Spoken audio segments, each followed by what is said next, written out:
Podcast is now starting. All attendees are in listen-only mode. Hello, everybody, and welcome to the GALA webinar series. My name is Manuela Noske, and I'm the Communications Manager here at GALA. GALA is a global nonprofit trade association that serves an international community of organizations and individuals to enable communication and business across languages and cultures. We are headquartered in Seattle, Washington, in the United States. And today we're going to have a presentation by Barbara Karsh on the health of terminology databases. I will hand it over to Barbara in just a moment, but before I do that, I need to go over our housekeeping items. Everyone's lines are muted to cut down on any noise. If you experience any technical difficulties, let me know by using a chat box, and I will work with you to troubleshoot them. If you have a slow internet connection, your audio may be disrupted. If that happens, you can use the number listed on the GoToWebinar panel to call in using your own phone. We are making a recording of this presentation, and you will be able to find it following the presentation on GALA's global website. All participants will receive a link. If you have any questions or comments, please type them into your chat box. We will get to as many questions as we can with the time remaining after the presentation. Next, let me introduce Barbara. Barbara Inge Karsh is the owner of BIK Terminology, a terminology consultancy and training company. Since 2010, she has been providing terminology training, terminology development, and implementations of terminology management systems for Microsoft, Intel, Facebook, the Council of the EU, and others. She draws on her extensive experience working in-house as English and German terminologist for Microsoft and JD Edwards. Barbara had completed both a BA and an MA in translation and interpretation and has done PhD-level research in terminology management. She is an adjunct instructor at New York University and has taught at KU Leuven at Antwerp, Belgium, at Middlebury Institute at Monterey, and at the University of Washington. As U.S. delegate to ISO TC 37, Barbara is leading the revision of ISO 12616, which is translation-oriented terminography. We are very pleased to welcome you today to the GALA webinar, Barbara. The floor is all yours. Thank you very much, Manuela, and hello, everybody. When Manuela and I started discussing this topic, term-based health, I was listening to the Dire Straits and I listened to Why Worry? So the title is motivated by Mark Knopfler, who in that Dire Straits song says, "There should be laughter after pain. There should be sunshine after rain." Well, I agree with him, but unless we do something in our term base, there won't be sunshine after rain. And so let's see what we can do in this presentation today.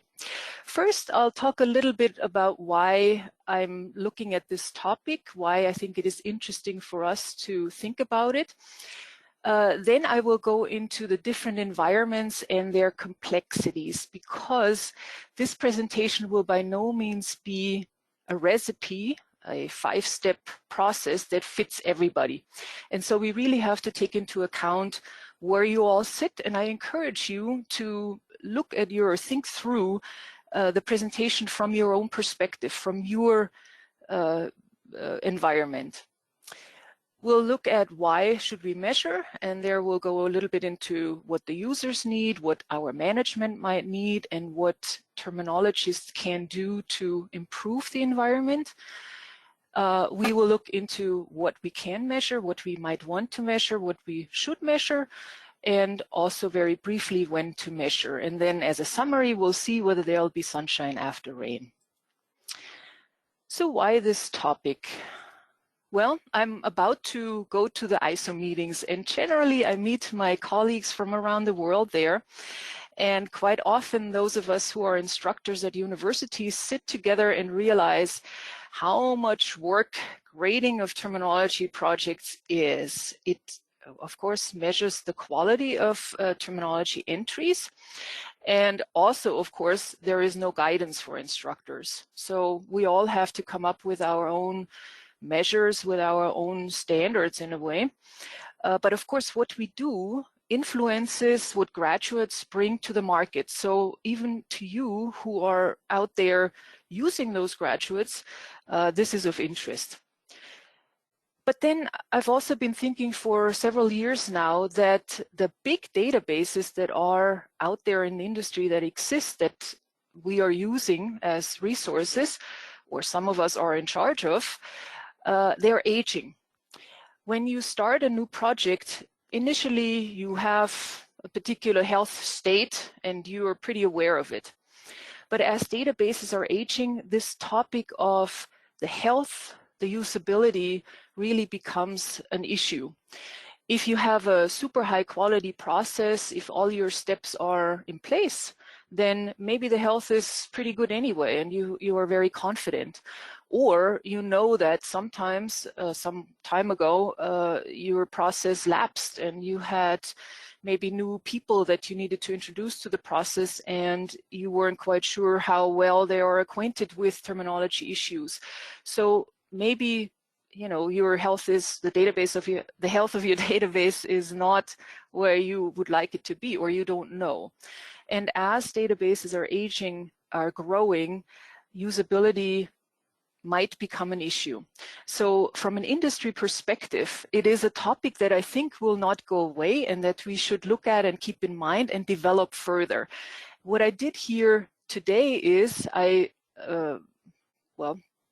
thought of what have I read in the past, and there is not much, to be honest with you. There is one colleague who have contacted a few years ago because she presented at the ATA about this topic. And but otherwise there is not that much that is available. Of course, there is mention in your best practice folders, in your documentation, in your guidance from the industry on data validation and harmonization, but those are the steps that you bake into the process to begin with. There is the aspect of data maintenance, or as we call it in German, Datenpflege, which has this caring aspect to it. Of course, we're also always aware that we must minimize the number of doublets, for example. So the topics of the health of a database exist, but to do a health analysis is not something where you will find a lot of material. And so my attempt today is to bring some of these subjects to you to inspire you to take them further. It's again by no means one size fits all. Every environment needs something differently, but I think it's good for us as an industry to start thinking about it. Keywords that you might hear that might be used in this subject area are scorecard or health report. You might think of it as analytics, maybe also just as measuring something. You might have key performance indicators, or I used to always simply refer to it as taking statistics when I first started this even 15 years ago at Microsoft. So the complexity of this subject is not to be underestimated. While it's fairly easy, at least in my experience, in my mind, when you do this for one company, because you have all the parameters available and you are constrained by the environment. So it's fairly easy. But if you look at it from the industry perspective, you have a variety of different environments and it's hard to cover them all. So I need you to sort of understand the different environments that terminology work happens in and where this all matters. This is a slide by Peter Reynolds that he presented at the ATA in New Orleans in 2018. And it is a slide that I think is very useful for us to think strategically about the industry. You see on top here the value of an asset and the value of translation in this case. Varies from low to high, and then also the quantity. And he puts 4 different quadrants in this slide deck that split the industry into 4. And I think from a strategic perspective, that's a really good approach because it helps guide you. What when I looked at this, I thought, strategically, this is great. Now, when you are a terminologist, for example, working in any of these settings or any of these quadrants, you may have the idea that you need to only produce low quality and maybe high quantity. You can do this most of the time, but then there are moments when you really have to be in high gear and catch a particular conceptual area where you have to put a quality effort in. And so strategically, this slide is very helpful. On the practical level, we have to think differently. And because I'm trying to bring something practical to you that obviously also has a strategic component, I thought of breaking our work environment where terminology happens down a little bit into where we might be, because all of you are slightly in different environments. So for example, you may be in an environment where your terminology management system only covers one goal, only covers one process or supports one process, or you may do several. So for example, I think we all share the support of the translation process, and that will be, of course, the main focus today. But some of you may actually be also catering to controlled language in one language or to knowledge sharing. In some of your environments, well, some of you are students, so you may only have a laptop, so your tools situation is very simple. Others may have a very complex tools infrastructure. Some of you may deal only with 2 languages, and some of you deal with dozens, maybe over 100. Somebody might be the sole user and of the database, and in other environments you may have thousands. If you make the data available to the entire company, it may be hundreds of thousands. Or if you share it with the outside world, outside of your company, there may be even way more than that. And sometimes the user is also the only contributor. So if you're thinking of a freelance environment, that may be the scenario. Or you may have a very complex scenario where you have multiple contributors. And when I say contributors, I mean people actively working in the database as source terminologists, as target terminologists, or as reviewers, and whatever other roles you have set up. The skill level of these contributors may be basic or very high. And in fact, one skill may be very basic and another skill may be very high. When you think of experts who are usually the ones doing term formation, maybe their skill level in that particular aspect is very high, but they have no clue about anything else in terminology management. That's what is meant here. So their skill set is very narrow, but maybe their skill level is very high. And then finally, what I hinted to before, the working methods, and there are much more than what I listed here. Sometimes, or in many projects, many aspects of a project, you may do ad hoc terminology work, but then there may be one conceptual area where you need to be really systematic and approach it. And if you miss that opportunity, then you might actually create terminology entries that are not helpful, that cause damage. And just for those of you who may not be in charge of a terminology management project or database, I want to show this in a graphical view. When we do terminology work, and here I chose the Ultrabook, just a project on the Ultrabook, you get to start doing your terminology work, you get the translation text maybe. So let's say you're even just a freelancer or somebody who is preparing work for freelancers. You see the text, you identify a term, you do your research, you research that term in a corpus and you see it comes up more often. You do your terminology source work and document that in the terminology management system in your source terminology entry. And you need to do this really well because your target terminologists depend on that. That may be the only information they have about this concept, about this term. And they need to do their work really well as target terminologists because the localizers depend on it. And if they don't do it well, then you have a whole lot of garbage in your translation memories. And of course, we absolutely want to avoid that, because in the end, we want to have the product in the target languages, ideally even with a higher quality than in the source language. And that does happen, that the final products in the target languages has a better quality than in the source language. So we come from different environments, but when we think of why do we measure, what I think we all agree on is that we want to support this scenario where the translator is working in their translation system, and when they hit a particular sentence, a segment in their translation text, they should get the suggestion by their terminology component that gives them the idea what they should use in the target text. That is the scenario that I think we all agree on, that we all need to support. So what users need is data that is available, of course.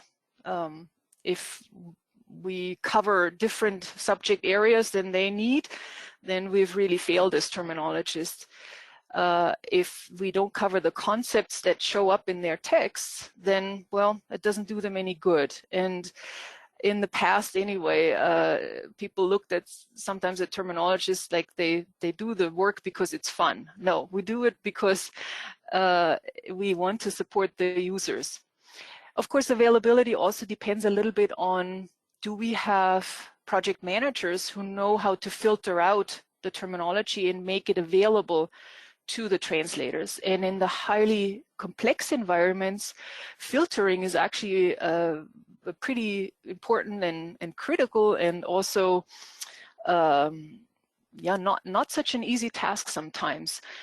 That's not something that we look at in a health report, in taking analytics necessarily, but it's also something that we should be aware of. Of course, we can all agree that the user needs correct data, right? So this is where this health report comes really into play. We also need the data to be up to date, and we need it to be complete. When I say complete, that means that not every entry must have every data category filled in, of course. That's would be insane, really.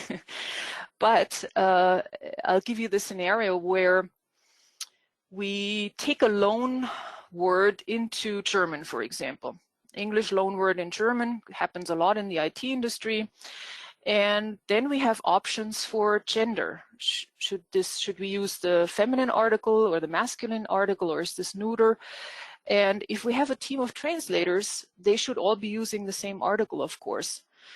And so in that case that I just gave you, we should make the gender data category available to the translators so that they can all, or the translators, so that they can all use the same gender. Maybe one aspect with correct. Correct could also include things like compliant with legal requirements. So trademarking, for example, would fall into that category. And that is something that if we have a standard, if you have guidance for our contributors in the database, we can also measure that. What I think a health report is also a really good tool for is terminologist development. It's not always that fun to point out to somebody that they made a mistake in an entry, or that something needs to be improved. A health report or a scorecard gives you a tool to measure the performance, maybe not necessarily by a person, but by the database overall. And then identify the strong areas, the areas where we as a team, as a community, are successful, and then areas where we need improvement. And then you can base your next training offers on that. And I think that's sometimes a lot more constructive than pointing out to somebody that they just made a mistake. Of course, even if you have an environment where your management supports terminology management. Management changes, managers leave, so the new management or even the old management may at some point ask questions. After all, they have invested thousands or maybe even millions to set up the asset, and they should get the most out of it. I mean, as a community, we have to be committed to that. So questions may be, what am I sponsoring? Is it worth it? How can we improve it? What are the production numbers that we have? And is the focus correct? Are we meeting our stated goals? If we said, well, we want to be prescriptive with our terminology management system, and most of us should be prescriptive. We're not there to just document what is used in the world. We're actually saying, here is what our corporate language should be like. Are we meeting that goal of being prescriptive? Are we serving the needs of humans, or are we also serving the needs of machines, and is our data therefore machine readable? We can also look at, are people participating in this process? How many? And are we missing critical parts of the company? And of course, there are plenty more questions that are being asked. This is just as I brainstorm what came to mind. Now we go into what do we measure? And as I was preparing this, of course, I could have put dozens of slides together.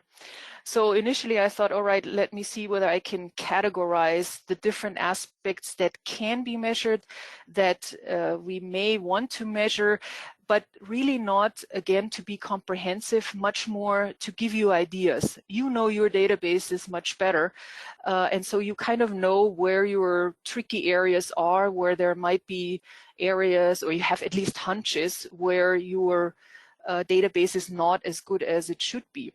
And by giving you some ideas on what I have measured in the past with clients, you may be able to develop your own scorecard or your own health report.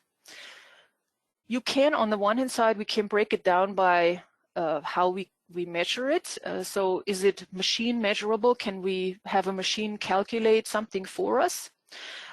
Then there is the category, it is countable, but it needs some human interpretation. And then, of course, we have data that is only interpretable or any measurable by humans. And so we have to balance that a little bit. Then there are the qualities that we want to measure. There is an obvious first one here when we look at the terminological data, and that is the quantity. And that's kind of a no-brainer. So that will be the first slide that I'll share with you, goes into the quantity. We can also, or should look also into coverage. As I said, the users, the translators will only benefit if their subject area is covered. And then again, it goes back to what the user needs. They need correct data. So how can we measure that? Up-to-date data. There are certain aspects that we can look into for that. Is it complete? Again, a little bit more tricky. And here is the aspect of, does it meet legal requirements? And there are probably plenty more aspects that we could break down here. Then there is also the system data. And I do not go deeper into that, but I just want to give you an example where I've worked with a database where we could see how many users have accessed particular entries. And actually, maybe I do have a slide on this, so I'll go a little deeper later on, but it's very useful to see how many users are we catering to, especially if you think of management. If they see that we have a database, we have, I don't know, 100,000 people in the company, and on a monthly basis, 2,000 people access the database. I think that's pretty good usage, and in some cases that may be way higher. So it's good to take that measure if you can. And then also the usage, what areas of the database are mostly used and which ones are not used. For us as terminology owners, that's also very, very critical data. So the first measure is really quantity and overall volume. I think it's very good to take that, and I always, when I set up a terminology management system, I start right away as soon as we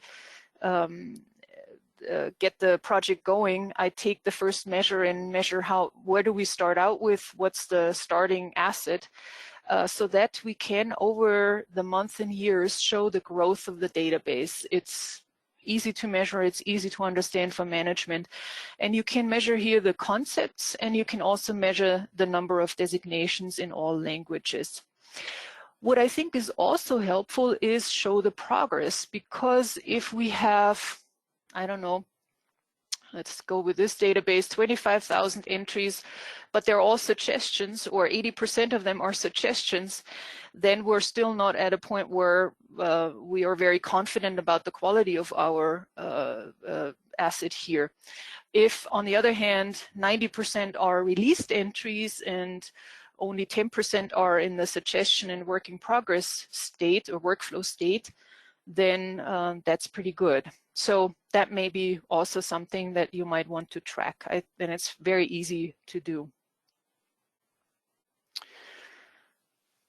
The next one is, again, as I said before, the search hits or the usage of the data.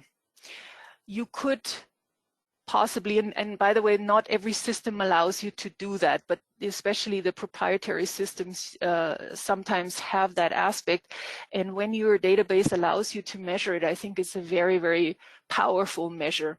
You could do search hits by user or user roles, by concept or by language. And as terminology owners, as project owners, or as terminologists in charge of maintenance, for example, and the database health, you can decide which aspect of the database is important and which aspect is not used as much anymore, or not at all. I mean, obviously, if databases have been around for a while, maybe certain products have been discontinued and discontinued for several years. So some of the subsets of data that you have set up while that product was in service were really important back then, but they are no longer important. I'm thinking specifically if you have some of your UI strings in the database, as soon as the product is no longer sold or supported, then you really don't need that data around, and it clutters the database, so you don't want that for your users. They should get clean hit lists rather than cluttered hit lists. So that's certainly something to look into and measure. Something that it may not be that obvious, but that you can measure, that is good to show how clear your corporate language is, are homographs and synonyms. If you measure the number of concepts with synonyms, and then also the number of synonyms that these concepts have, you can see, are they useful? Are they necessary? And going back to the question of how prescriptive are we? Are we doing a form of controlled language by prescribing our terminology to the term-based users? If you think about it, I mean, if you have a couple of synonyms, a long form and a short form, well, you know, there's nothing wrong with that. And in most cases, that's what you need. But if you have 10 synonyms, because that's what is being used, and you're documenting that as being used in the company, then you're doing almost more descriptive terminology, and you're not so much prescribing that.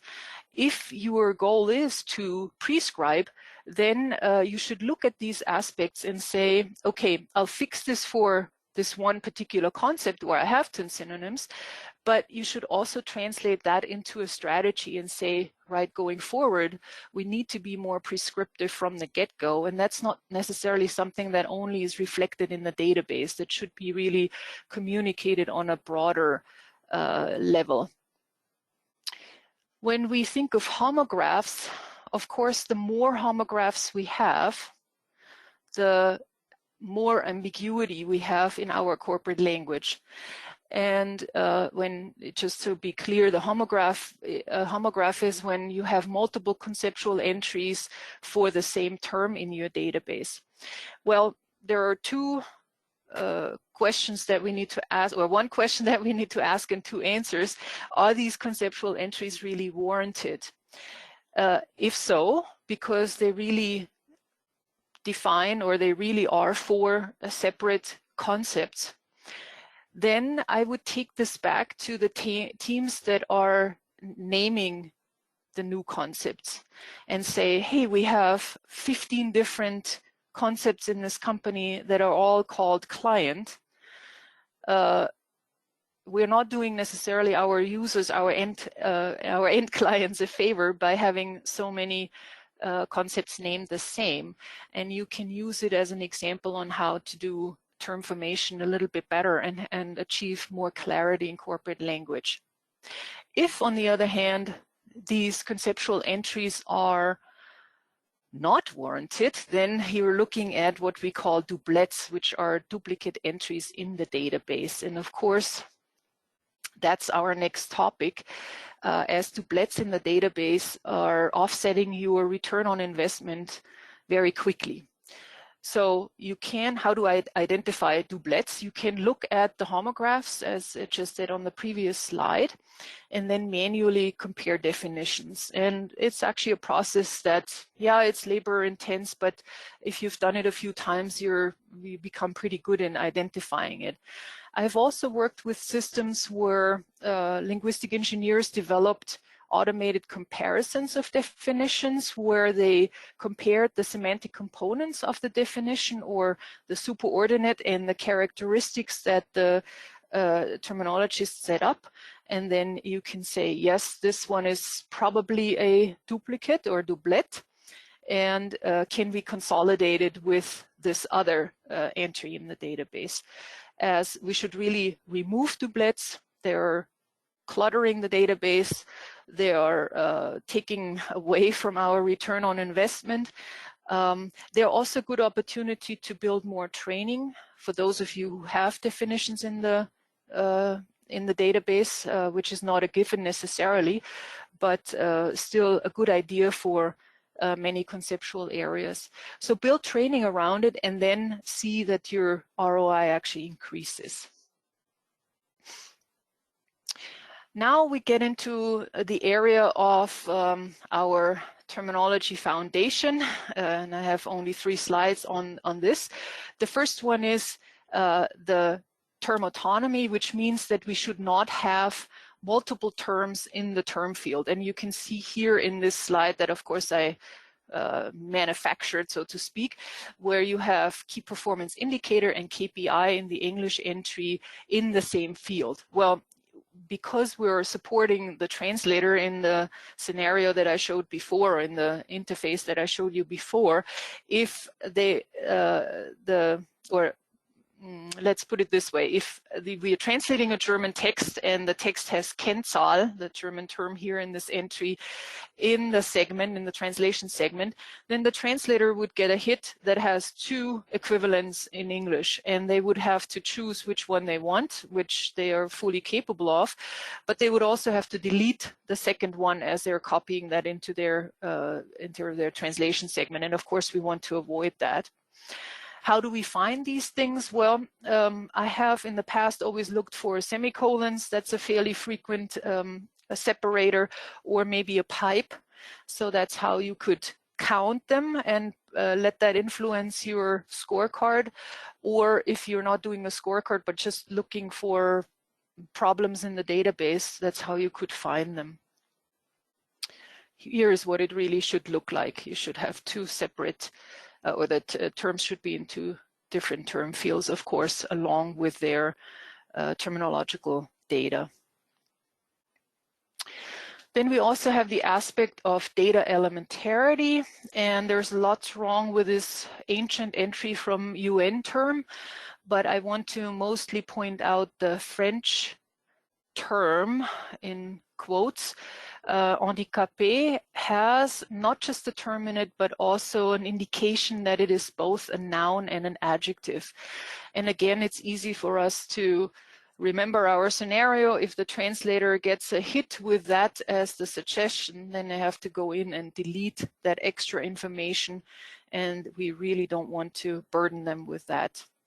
You can also see, by the way, that in the Russian entry, we have another case of, well, very likely, I don't speak Russian, so I'm not sure, but this is where you can do also some multilingual quality checks. Even if you don't speak the language, if you see a semicolon, then very likely there is term autonomy is not adhered to. And then we also have something called embedded information, and that's also tricky, but you can find it and measure it. Embedded information is information that is in a field where it shouldn't be. Here we have a case where we have a synonym for this long form of the term in the definition. And quite often what authors do is that they introduce synonyms and definitions by saying also known as. And so you can look for that in your definition fields and then extract those synonyms and put them in the term fields so that, again, the translator gets the hit, or a person querying the database actually finds this term because they wouldn't be able to find it. And there's not just one, but there are actually two synonyms in here. Here's another example.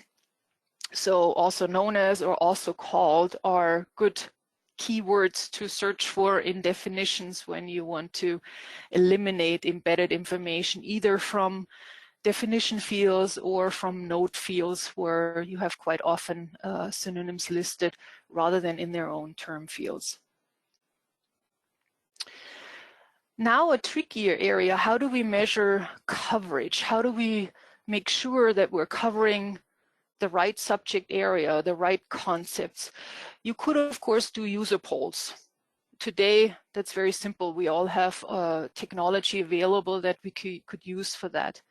But you can also measure the ratio of proactive terminology versus reactive terminology. And what I mean with that is the percentage of terminology that was available at handoff from the company or service provider to the translator, and how many, or what is the percentage of terminology that they requested afterwards.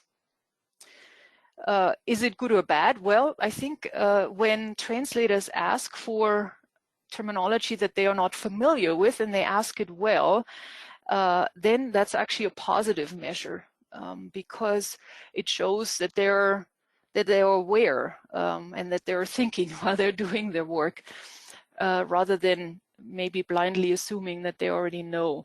There are certain questions that translators have to ask. So it's not necessarily a negative measure only. It has to be interpreted correctly. And then finally, the terminology quality or the linguistic quality, which is really not that easy to measure because most of us, well, even if we speak are somewhat proficient in multiple languages, we generally don't know them all. What we can measure, though, is the number of changes that have occurred in the system.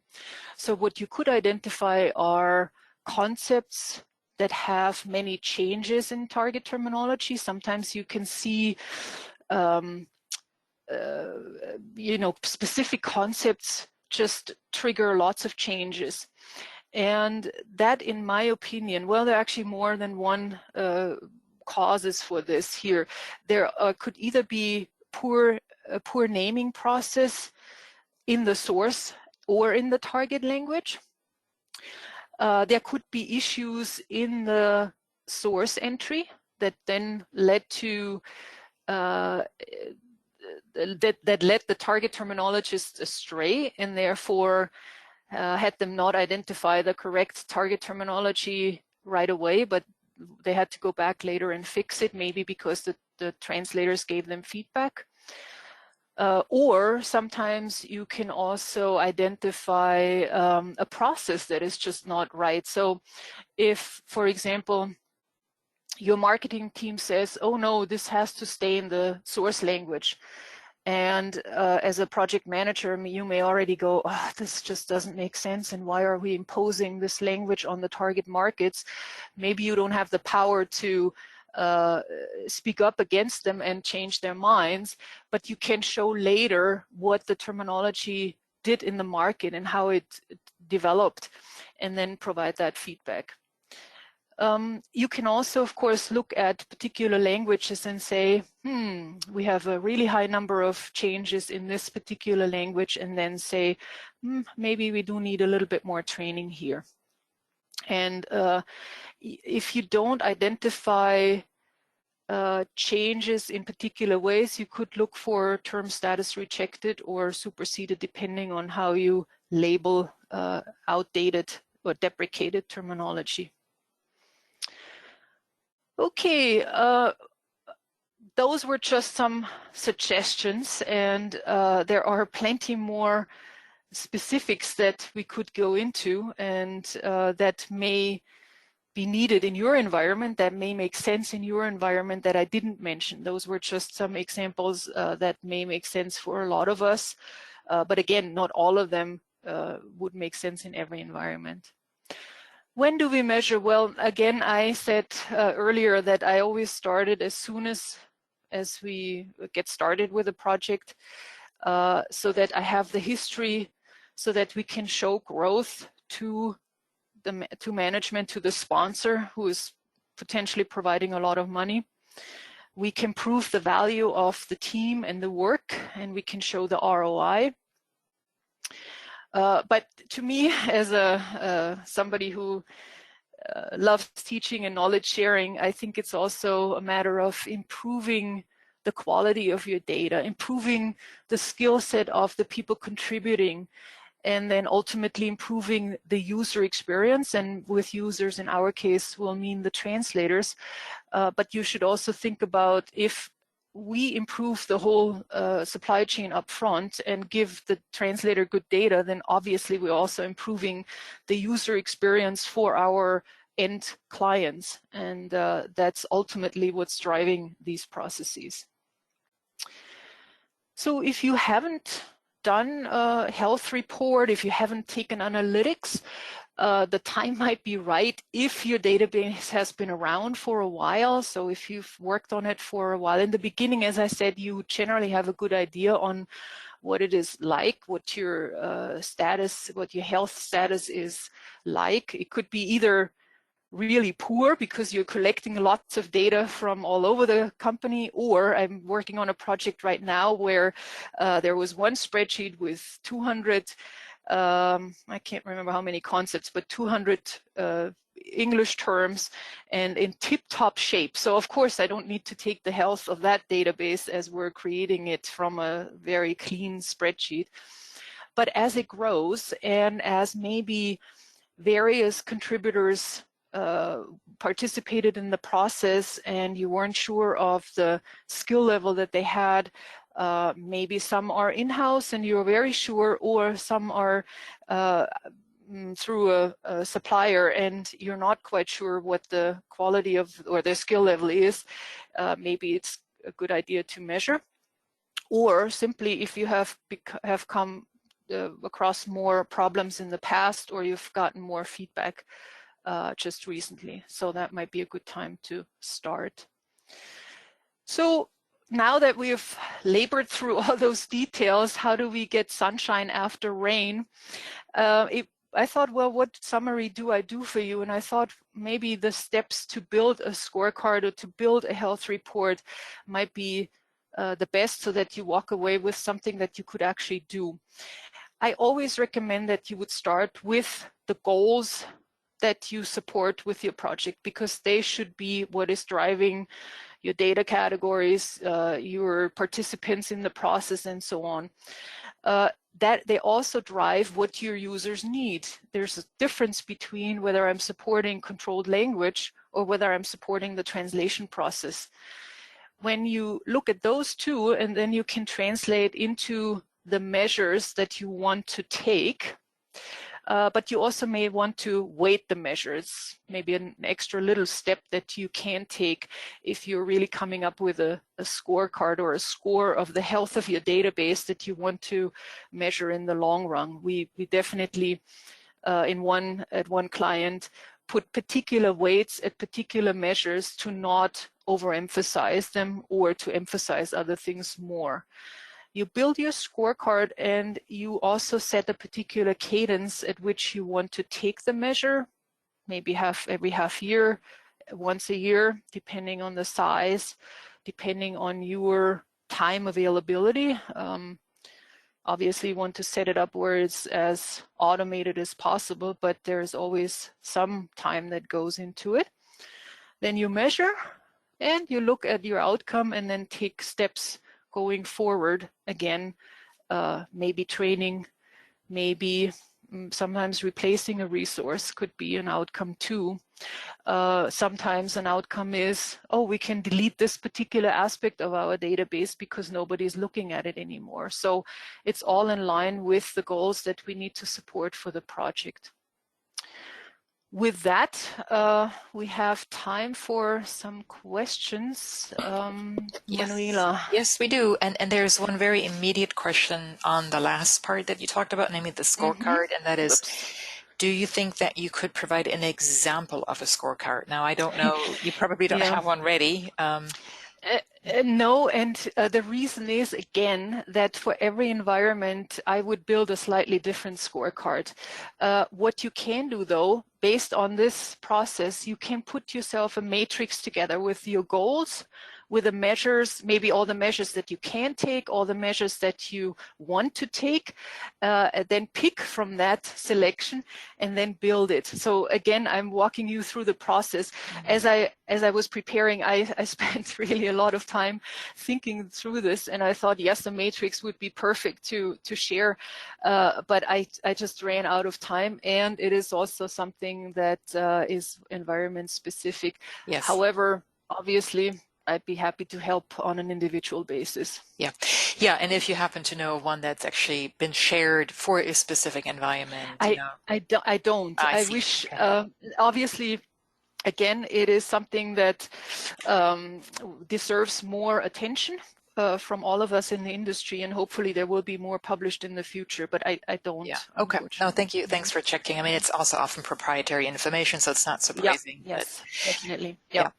So then we have a question here about how to address the very common situation whereby a terminology data is getting updated, but the TMs contain old terminology, so they're outdated.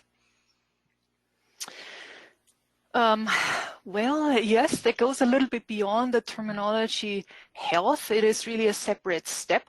I suppose what I would do, and again, I mean, I'm thinking on my feet here. I'm not in those shoes really ever as a terminology consultant. But what I would probably do is make the case that the system, the translation memory system, should be cleaned and ask for time and money for that.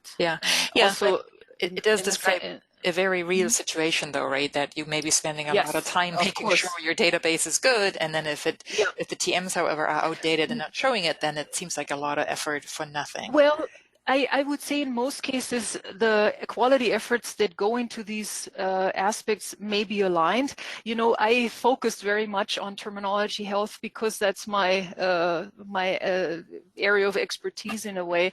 But of course, where terminology is used is an aspect that is related. I just didn't spend the time on it today, and I'm not often involved in it either. So I would make the case, though. Yeah. Sure. Again, as you said, if you're spending a lot of time on a perfect database, but then it's not being used, then obviously you're failing your goal too. Yes. It may not always be in your control, though. You know, so Yeah. We have to make the case. Which leads to, I think it's a good segue here to the next question, and that is, can you share a way to measure the ROI of investing in a terminology database creation or in its improvement? That would be, again, another conversation that we would need to have. But what I can point you to is a study that came out of TCOM already a while ago, but I think the data is still accurate and can serve as a benchmark, and that is, I have it right in front of me, but only in German. Erfolgreiches Terminologiemanagement im Unternehmen. A TCOM study by Klaus-Dirk Schmitz and Daniela Straub, published in 2010. So if you query that, it was translated into English, and you can look at that, and that contains an ROI study that you can use as benchmark.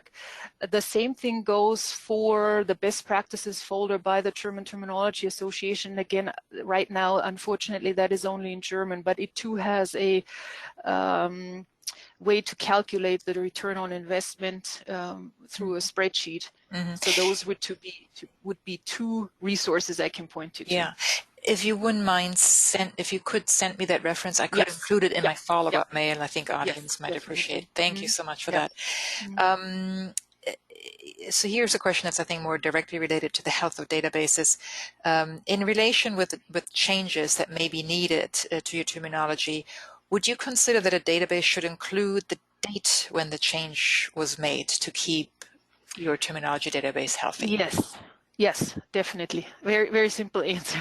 Luckily, most databases, unless you're working in a spreadsheet, and this is one of the best arguments to not work in a spreadsheet, is that the good terminology management systems actually log the time and date, at least the date of the change. And so, yeah. Good, thank you. And then one audience member is asking if you could explain elementarity one more time and what exactly that means. Let me go back to that slide. That's usually, okay. What data elementarity means, and I quite often have to write it out so that I can say it right the first time. But what you see here on this slide is you have in the term field, you have a term, and then you have other data types in there. You have the parts of speech there.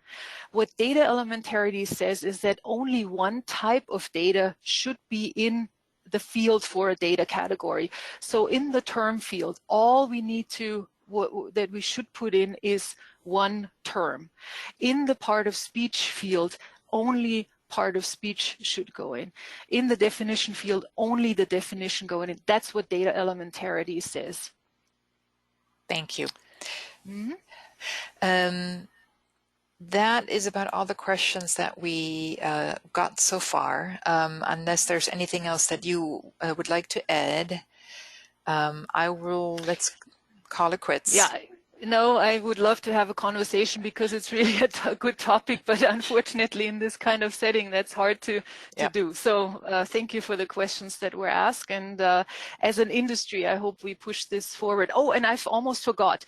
So one thing that is happening, thank God that I am thinking of this, ISO TC37 Subcommittee 3 is starting to look into this topic and to come up with a standard. So there is work being done that you all in the industry should keep an eye out for. So. Yeah, that's good to know. Thank you so much, Barbara. I know that it was considerable effort to put this together and to talk, to share the concepts and to help us all understand why it's important and to keep your terminology database healthy and how you can, what all it takes to do that. So thank you so much for taking the time today. And a big thank you to our audience members for joining us, and thank you for the questions. We would really appreciate it if you could take a moment to give us your feedback on today's session using the post-event survey. It is short, but your perspectives really help us to continue to refine our webinar program. And with that, I wish you a good day or a good night, depending on where you are, and I look forward to seeing you at another GALA webinar soon. Bye-bye. Bye-bye.